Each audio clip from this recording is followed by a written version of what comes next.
Captain Toad Treasure Tracker is the latest and greatest puzzle platformer from Nintendo.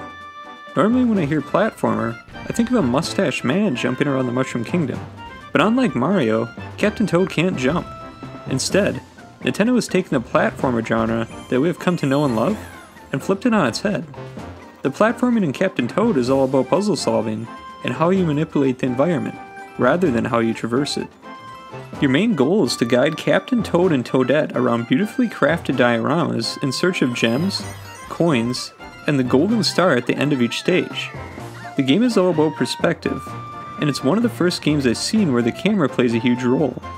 Spinning the camera even the slightest bit changes the way you originally perceived the layout of the level to be, and doing so will reveal hidden paths and obstacles, as well as treasure you may have thought was originally unreachable.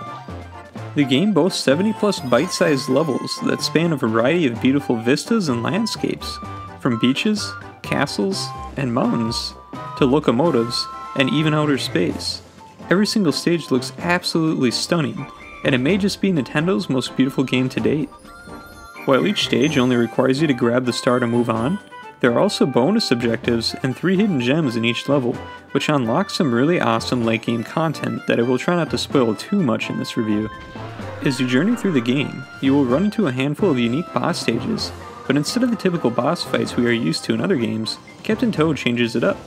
Rather than focusing on fighting them, you have to outsmart them by moving Toad and Toadette around them, as most of the bosses are puzzles themselves within the stages, which feels fresh and new. While the game focuses heavily on the way the camera is used, the camera controls are unfortunately the biggest problem with this game. The main problem is that there are 2 ways to control it. You can use the right analog stick to spin the camera, which works great, but the gyro sensor that is built into the Wii U gamepad also controls the camera. Even your slightest movements are picked up by the gamepad, which sometimes send your viewing angle into a tizzy, which is unfortunate since there is no way to turn this option off. What's even more annoying is that there is a constant on-screen prompt telling you how to use the camera controls, which takes up a huge chunk of the lower screen and blocks a good amount of your sight. Another issue that I have is the scaling of challenge and difficulty.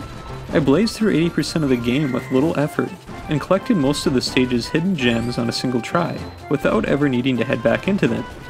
The game never really picks up in difficulty until the late secret postgame stages are unlocked, and by that point, it feels too late. It's some of the postgame stages that really shine through though, and even change up the entire formula of the game, making me hungry for more of those types of levels, and wishing some of the concepts were fleshed out into their own separate modes. All in all, I really liked Captain Toad. Even though it took a while for the challenges to kick in, some of the dioramas were absolutely breathtaking to look at, and the fact that there were 70 plus levels crammed into a budget title really made me feel like I got my money's worth. Captain Toad Treasure Tracker is a fresh new take on the puzzle platforming genre, and it's definitely worth a play.